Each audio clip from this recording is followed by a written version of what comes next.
Kita kalau mau menyelesaikan masalah bangsa ini yang keberagaman ini, bukan diem kabur gitu loh. Ya udah, kita mesti tes. Justru sekarang yang terjadi, kalau bisa kita mesti lihat dong. Justru kalau bisa rematch sama Pak Anies lebih menarik. Wow. Supaya mengukur sampai di mana bangsa ini setelah naik levelnya untuk menuju Bhinneka Tunggal Ika gitu loh. Jadi Pak Ahok mau rematch lagi dengan Pak Anies? Bukan. Maksud saya itu kalau Anda mengatakan bahwa ini akan takut ribut gitu loh. Kalau takut ribut ya paling cocok ya rematch dong untuk mengukur supaya apel dengan buah apel bandingnya gitu. Cuman mau, udah pede? Bukan soal pede nggak pede, kalau kita pengen demi untuk bangsa ini menilai, kalau bisa ikut menarik menurut saya untuk mengukur kan, apakah terjadi lagi demo yang besar atau terjadi lagi pasang tulisan di mana-mana kan, kita itu menarik gitu loh ya. Untuk mengukur. Udah di 100 tahun merdeka masih persoalan ini diumpetin gitu loh. Pilpres kemudian turun kelas ke Pilgub dengan waktu yang cukup pendek, itu stigma itu akan lekat loh Mas. Gini, soal turun kelas memang ada yang setara sama Pilpres. Nggak ada. Kembali ke kampus, kalau cara pandangnya begitu, diturun kelas. Pak Prabowo dari presiden terpilih menjadi menteri turun kelas. Pak Muhaimin dari Cawapres menjadi ketua PKB turun kelas. Kalau cara pandangnya begitu, semua turun kelas. Itu cara pandang yang keliru. Itu menganggap capres adalah posisi. Pilpres itu posisi, bukan. Pilpres itu kompetisi. Dan kompetisi itu ada awalnya, ada akhirnya. Bener kan? Kata gue juga apa? Suatu saat pasti akan ada butuhnya lagi. Kemarin sok-sokan ngerendahin Bapak Prabowo dengan menilai 11/100. Kemarin juga bilang bahwa Prabowo itu tidak tahan menjadi oposisi. Sekarang apa? Sekarang minta dukungan. Anies Baswedan menyatakan siap bertemu dengan Prabowo Subianto jelang Pilkada Jakarta 2024. Menurut Anies Baswedan, pertemuan dengan Prabowo Subianto ini guna membangun komunikasi politik jelang Pilkada Jakarta 2024. Kalau saya saran aja ya Bapak Prabowo, jangan dikasih hati lagi. Karena yang satu ini beda, seperti kacang lupa kulitnya. Tidak ada rasa terima kasihnya Pak. Ya, jangan dikasih hati lagi. Kok Ahok membuat Kok Ahok merasa kalau sekarang dikasih jabatan gubernur sudah lebih siap. Kenapa waktu itu bilang saya sudah lebih siap jadi gubernur?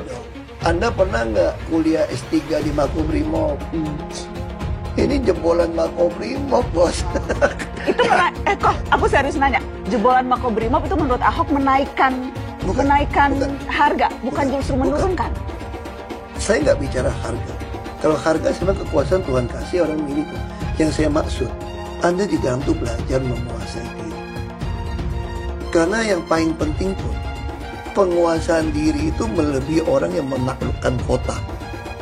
Jadi kalau kamu jadi jenderal yang hebat, bisa menaklukkan satu kota, itu kalah dengan orang yang bisa menguasai diri. Nah, itu kelemahan saya kasih contoh kan. Kalau dulu dia bilang ini bukan teh air putih, gue ajak lu ribut. Berjam-jam tuh, ngabisin waktu gitu. Kalau sekarang saya cuma sekian. Karena di dalam tuh saya belajar. Dan kemudian? Nah, itu jadi satu, saya bilang kan. Saya jadi belajar banyak di dalam. Banyak orang tanya, kalau dunia bisa diputar balik, kamu mau nggak kalau bisa menghindari? Kan biasa film-film kan gitu kan. Waktu gitu kan. Putar, lalu kita supaya menghindari itu. Anda bisa jadi gubernur, tapi Anda juga tidak masuk ke tahanan. Itu yang saya maksud. Saya bilang, saya pilih tetap sama. Kenapa? Karena saya akan jauh lebih siap jadi apapun ketika saya bisa menguasai diri saya. Dan apakah memang... Itu yang saya maksudnya.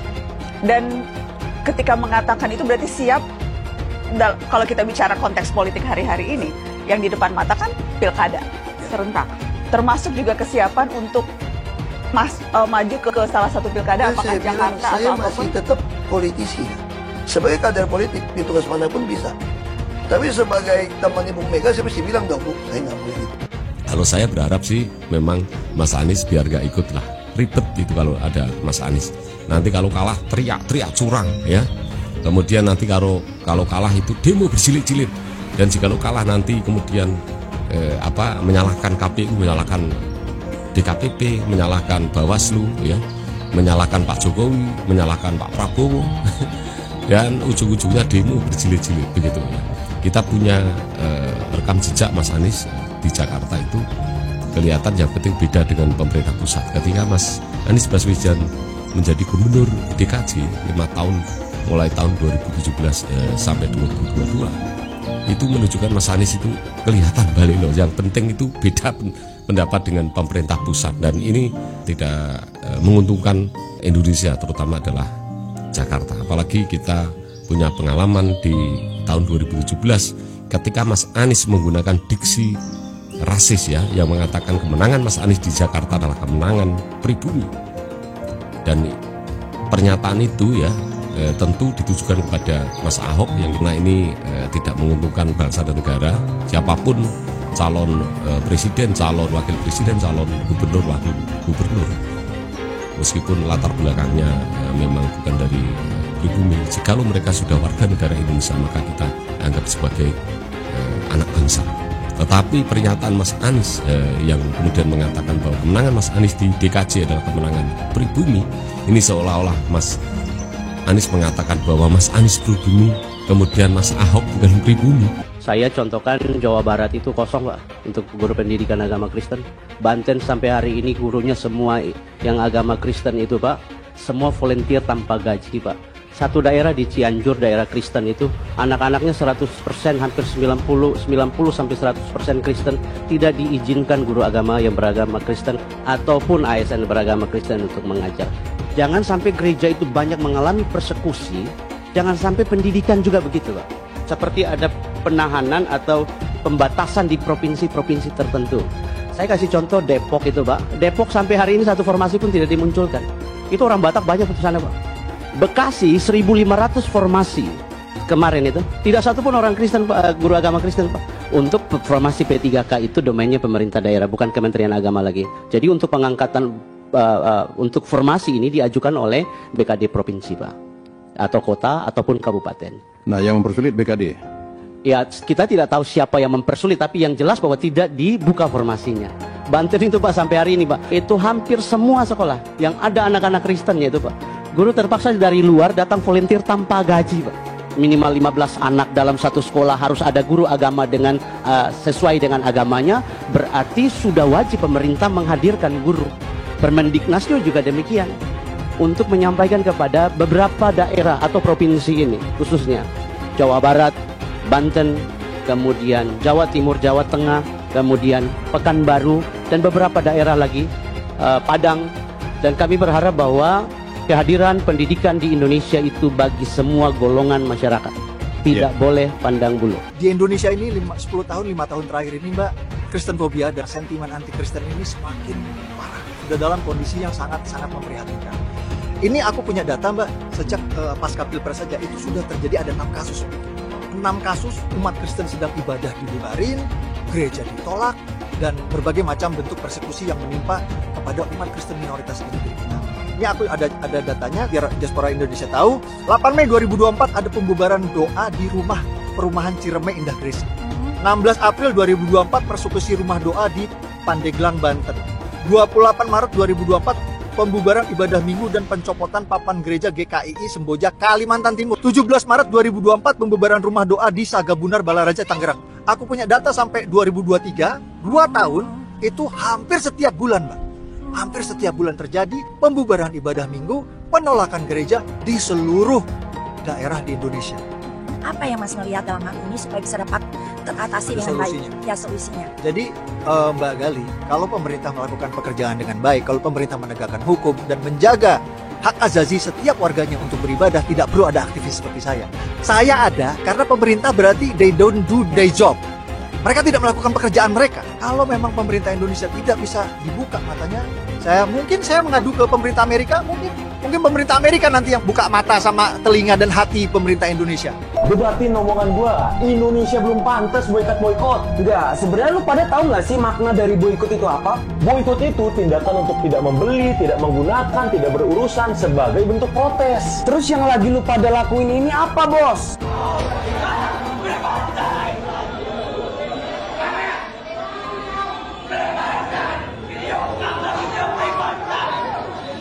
Itukah boikot, Bos? Dengan lu ngerusuh di tempat orang yang lagi kerja, lagi makan, Itu kah boikot yang lu pahami? Lu pada tahu kagak karyawan yang lu boikot itu juga saudara sebangsa kita, bos. Kok hobi banget hidup lu nyusahin orang? Tapi kan Bang, bisa cari kerja di tempat lain yang netral. Cariin.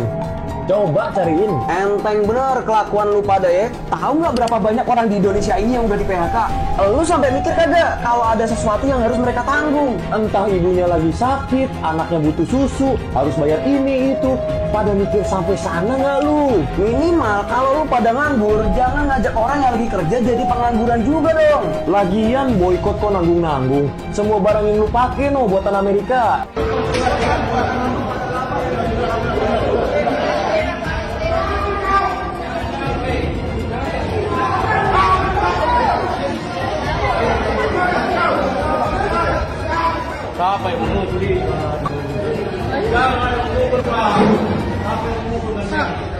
Saya baru saja dengar Majelis Ulama Indonesia alias MUI menyatakan bahwa umat Islam tidak boleh menyampaikan salam agama lain.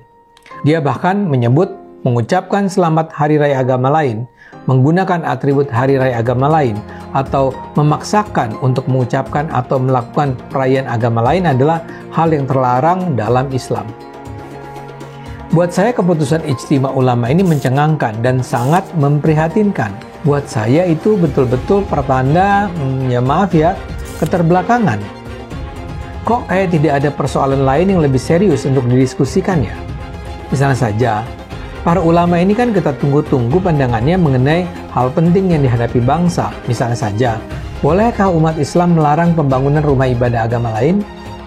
Bagaimana kita seharusnya menyikapi penyerangan terhadap umat beragama lain? Apa hukumnya? Begitu kan? Para ulama yang ada di MUI kan mestinya adalah kumpulan ulama yang terkemuka, bukan ulama abal-abal, ulama berkualitas lah. Kok hasilnya begini? Umat Islam di Indonesia perlu bersama-sama menolak fatwa-fatwa yang bukan saja tidak membawa manfaat, tapi juga membawa keterbelakangan ini. Mudah-mudahan MUI bersedia mengoreksi diri. Dulu pernah saya mengkritisi tentang penggerebekan sebuah gereja di Lampung.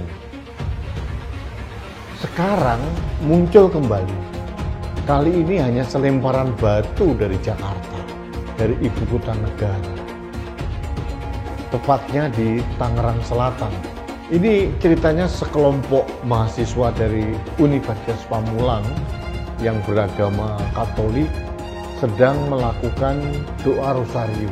Tiba-tiba sama Pak RT dan kelompoknya digerebek habis-habisan dan mereka datang dengan membawa senjata tajam, memukuli mahasiswa, bahkan banyak juga mahasiswa perempuan dan bahkan ada juga yang sempat kena bacok, entah apanya. Alasannya mereka rumah tidak boleh untuk beribadah, kalau mau beribadah di gereja saja. Ini kan otak somplak. Kita boleh beribadah di rumah kita masing-masing, mungkin dengan 1, 2, 3, 4 orang teman. Aturan mana yang dilanggar oleh mahasiswa-mahasiswa itu? Justru aturan dari ketua RT setempat dan kelompoknya yang otaknya somplak ini yang menurut saya yang banyak melanggar peraturan. Itu melanggar hak asasi manusia, melanggar hak suatu kelompok untuk memeluk agama dan menjalankan ibadah agamanya. Orang-orang di Pamulang yang menyerbu adik-adik dari Unpam ketika mengadakan malam rosario itu diperintah oleh siapa dan mengikuti tauladannya siapa?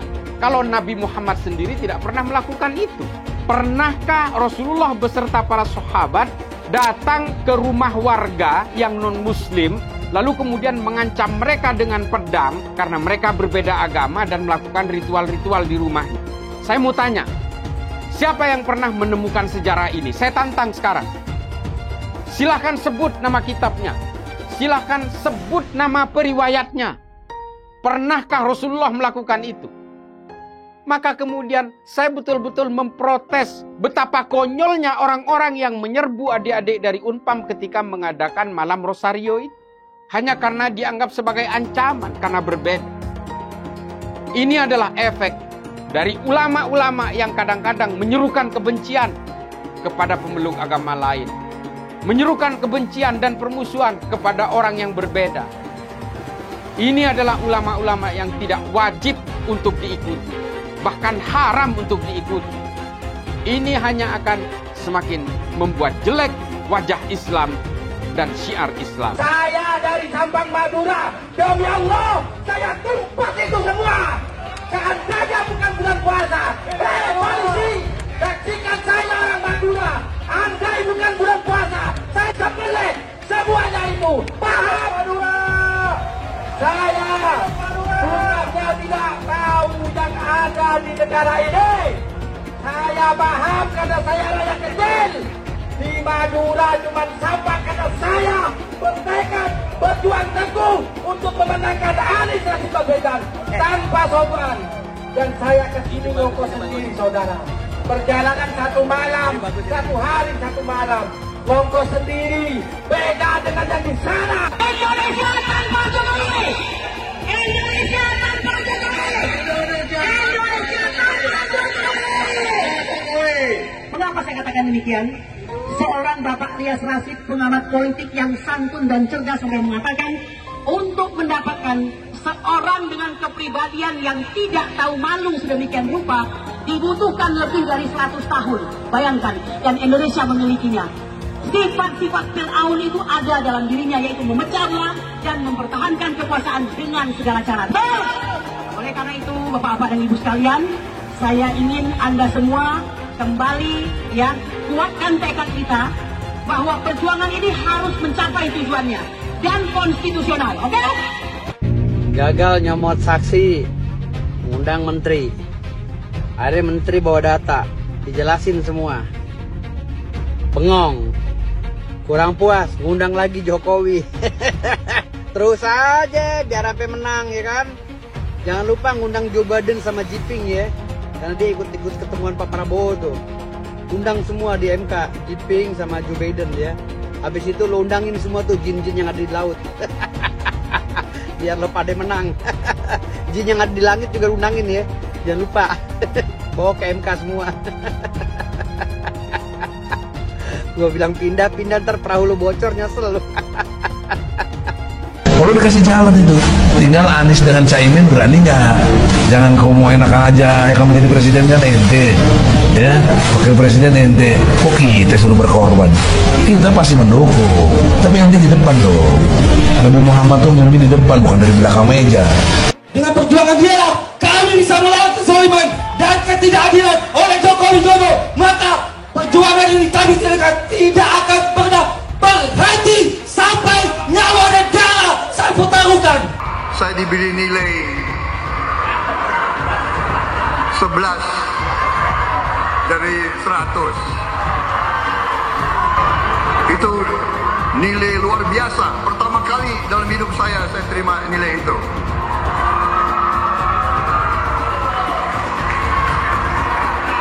Dari orang yang saya beri kebaikan. Disampaikan oleh Mas Anies, sebagian besar yang disampaikan oleh Pak Ganjar itu kebohongan, itu fitnah. Saya lanjut ke Pak Anies, dan ini paling banyak bohongnya.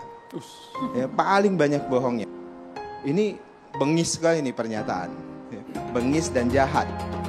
Hanya untuk tujuan menjatuhkan Pak Prabowo, kemudian menggunakan data palsu dan bohong. Dan publik itu sudah mendengarkan pernyataan bohong itu. Dan sebagian publik itu sudah mengkonsumsi pernyataan bohong itu. Dan itu berbahaya. Itu pernyataan bohong yang luar biasa. Terkait dengan pertahanan, berapa skor yang Bapak berikan atas kinerja Kementerian Pertahanan yang dipimpin oleh Bapak Prabowo? Silakan Pak Ganjar. 5 cukup. Skornya justru di bawah 5, Mas Ganjar.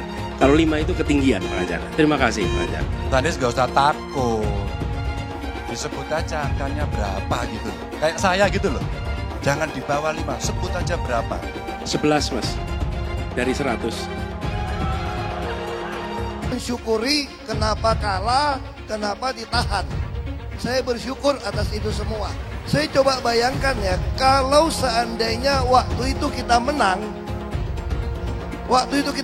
gitu ya, Hari ini belum tentu kita bisa nikmati seperti ini. Kita bersyukur 5 tahun Tuhan izinkan kasih ke orang yang pintar ngomong untuk kerja. Coba kalau kita bayangkan gitu ya, kalau kemarin saya masih jadi gubernur, ini saya udah turun ini. Tapi yang pintar ngomong itu dikira orang hebat kan? Ini lebih berbahaya tahun 2024. Langsung ketahuan karakternya. Langsung ketahuan itu. Di saya juga ada kutipan Pak di kamar saya Pak. Tulisannya, Jakarta telah mengambil keputusan yang fatal. Jangan hanya konsentrasi pada pembangunan benda-benda mati yang indah difoto dan bisa ditunjukkan dalam 5 tahun hasilnya. Kalau kita mau menilai sebuah janji, maka lihat janjinya atau lihat kenyataannya. Dulu janjinya apa ya? Dan ini aneh, betul-betul aneh. Ini bukan kampanye, tapi saya sampaikan sini. Di satu sisi menyiapkan jalur-jalur air untuk dikirim ke laut, di sisi lain di lautnya dipasang dengan pulau reklamasi, tinggal tunggu waktu jadi rob, air balik. Dan ini melawan sunatullah. Kenapa? Air itu turun dari langit ke bumi, bukan ke laut. Harusnya dimasukkan ke dalam bumi, masukkan tanah. Di seluruh dunia air jatuh itu dimasukkan ke tanah. Bukan dialirkan pakai gorong-gorong raksasa ke laut. Jakarta telah mengambil keputusan yang fatal. Bukan banjir, itu memang parkir air. Bukan banjir, itu memang parkir air. Masyarakat berkeliling dengan membawa toa untuk memberitahu semuanya, termasuk sirine. Kaibon 82 miliar. Apa alat transportasi yang dimiliki oleh hampir setiap orang? Alat transportasi yang dimiliki semua orang adalah kaki. Kalau seandainya orang Jakarta percaya Pak Anies jadi gubernur pun, saya berani jamin kok dia akan lakukan normalisasi yang sama seperti saya lakukan kok. Gak usah bohong lah. Ketika air sampai di muara, maka siap untuk dipompa ke laut. Pancasila Soekarno, ketuhanan ada di pantai. Anak Tuhan dari mana? Kalau Yesus anak Tuhan, bidangnya siapa? Besok di seluruh wilayah Indonesia kami katakan dan Iblis hanya menggoda orang yang beriman. Makanya jarang-jarang orang kafir kerasukan setan. Yang kerasukan setan itu orang baik-baik. Jarang, saya belum pernah nengok Cina kerasukan setan. Pernah tak Ahok itu kerasukan setan? Enggak, setannya juga. Karena sesama setan jarang saling menggoda. Karena di salib itu ada jin kafir. Karena di salib itu ada jin kafir. Karena di salib itu ada jin kafir. Haleluya. Kepalanya ke kiri apa ke kanan? Kepalanya ke kiri apa ke kanan? Tetap percaya salib itu lambang mulia, bukan jin. Kok ketawa? Aku nggak nyindir siapa-siapa loh. Saya nggak pernah mundur untuk kebenaran, keadilan, kejujuran. Dan peri kemanusiaan, gue nggak pernah mundur. Dan gue nggak pernah takut juga sama lu. Siapapun yang rasis, gue akan hadapin.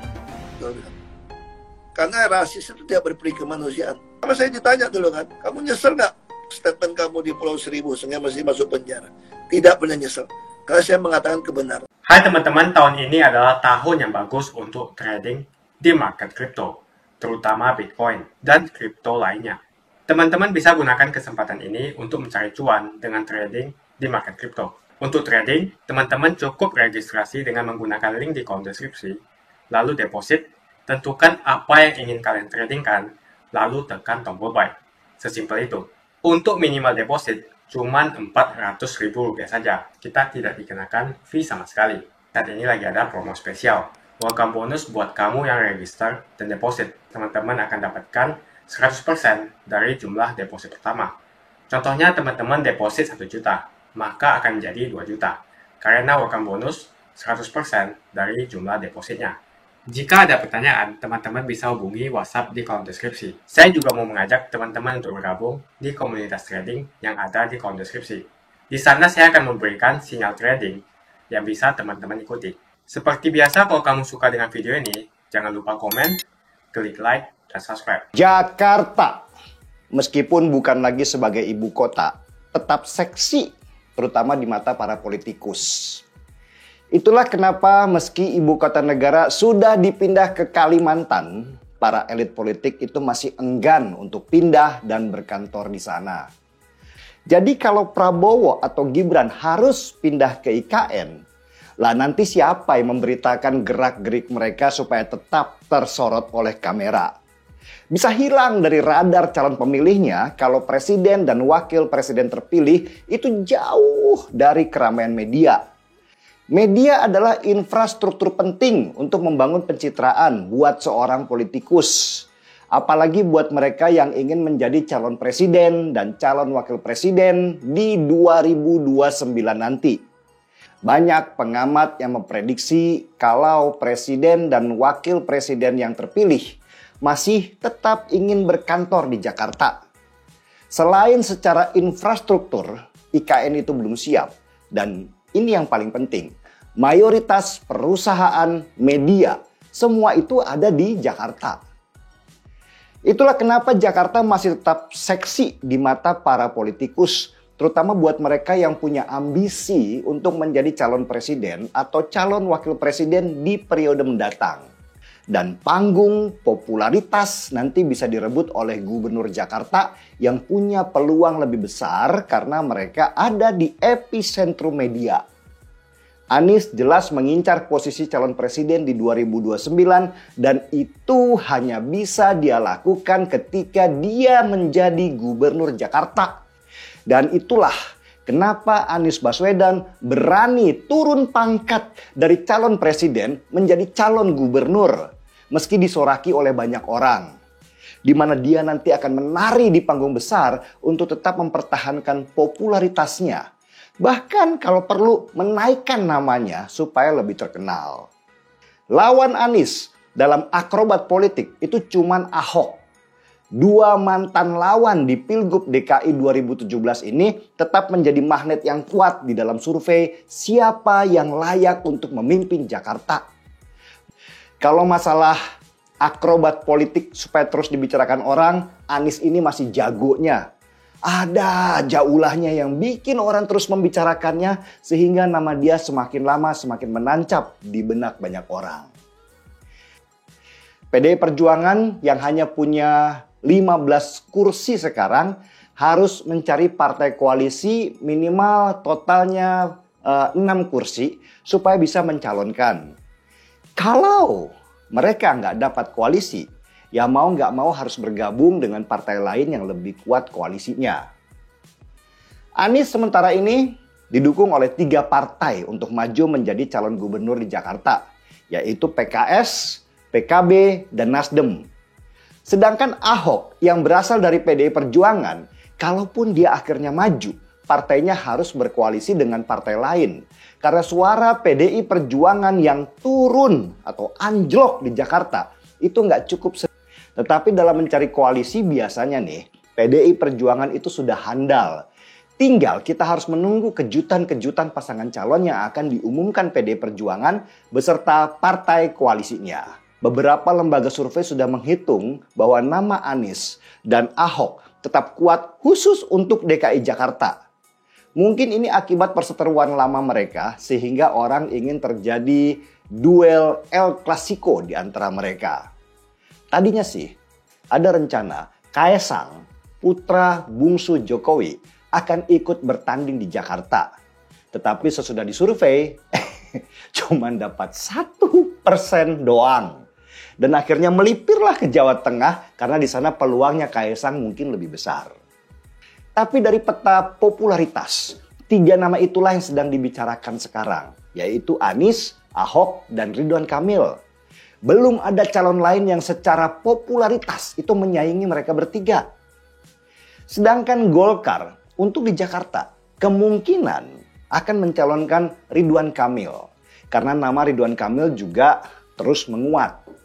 Meski sempat ada kabar beberapa peting di Golkar itu lebih membutuhkan Ridwan Kamil di Jawa Barat. Karena di sana ada calon kuat dari Gerindra, yaitu Deddy Mulyadi. Saya justru belum melihat ada calon yang kuat lagi selain 3 nama tadi. Nama Andika Perkasa, Risma, Yusuf Hamka belum cukup kuat secara popularitas untuk menandingi 3 nama itu. Atau kalian ada pilihan lain selain nama Anies, Ahok, atau Ridwan Kamil? Tapi bisa dipastikan, pertarungan di Pilgub DKI Jakarta akan berjalan keras dan menarik untuk ditonton oleh masyarakat. Ingat, Pilgub DKI 2017, di mana Ahok akhirnya jatuh karena pernyataannya diputar balikan di media sosial dan disambut gerakan 8 triliun umat yang kumpul di Monas. Dengan menggunakan politik identitas, relawan Anies akan menggulingkan Jokowi. Relawan Anies yang mayoritas pengusung khilafah seperti kadrun FPI dan HTI ingin melengsarkan Pak Jokowi. Tapi pendukung Anies lupa bahwa 82% penduduk Indonesia suka dengan kinerja Pak Jokowi. Saya pikir kalau terjadi baku hantam, maka ada 82% yang akan menghajar kadrun pengusung khilafah itu. Yang jelas saya tidak akan memilih Anies, karena Anies bukan pribumi yang jelas. Dan Anies juga merupakan antitesis daripada Jokowi. Antitesis artinya bertolak belakangan dengan semua kebijakan Jokowi. Anies sudah terang-terangan menyebutkan dia tidak akan melanjutkan kinerja dari Pak Jokowi. Tidak ada infrastruktur yang akan dibangun jika Anies memimpin Indonesia 5 tahun ke depan. Lagi pula Anies juga didukung oleh khilafah dan pendukung Anies dari ormas seperti FPI dan juga HTI. Apa kita mau FPI dan HTI kembali di Indonesia jika Anies memimpin? Anies adalah bapak politik identitas yang menghalalkan segala cara untuk menggapai kekuasaan, termasuk menggunakan politik identitas berbasis agama. Kita lihat di kasus Ahok. Kita sudah bisa melihat kinerja Anies selama 5 tahun di Jakarta, dan ini merupakan rekam jejak Anies Baswedan. Tidak ada satupun janji yang dipenuhi, dan tidak ada kinerja yang bisa dibanggakan. Dari DP 0%, OKOC, kelebihan bayar, Formula E, banjir, sumur resapan, jalan rusak, dan gonta-ganti nama jalan. Jadi saya rasa tagline perubahan yang diusung Anies adalah tagline merubah kata korupsi menjadi kelebihan bayar, supaya semua koruptor tidak dijerat oleh pasal korupsi. Karena mereka semua hanya melakukan kelebihan bayar. Jadi perkataan Ahok sudah terbukti, dan Jakarta sudah menjadi korban. Jangan biarkan Indonesia menjadi korban kibulan Anies Baswedan. Suara minoritas jangan lagi merasa takut untuk memilih pemimpin yang membela hak minoritas. Karena Anies jelas hanya memanfaatkan suara minoritas untuk mendapatkan suara. Ingat, di belakang Anies ada ormas pengusung khilafah, seperti FPI, HTI, PA212. Saya yakin sebentar lagi karma Ahok akan mengejar Anies Baswedan. Begitu saja opini saya hari ini. Tuliskan opini kalian tentang Anies Baswedan di kolom komentar. Dan juga tuliskan pendapat kalian tentang people power oleh relawan Anies untuk melengsarkan Pak Jokowi. Tuliskan pendapat kalian. Jika kalian siap untuk melawan people power yang digaungkan oleh relawan Anies, ayo tuliskan lawan people power di kolom komentar. Pastikan Anda semua like video ini dan bagikan video ini ke teman dan family Anda supaya mereka semua mengetahui tentang informasi ini. Tekan tombol subscribe dan bunyikan lonceng notifikasi supaya kamu tidak ketinggalan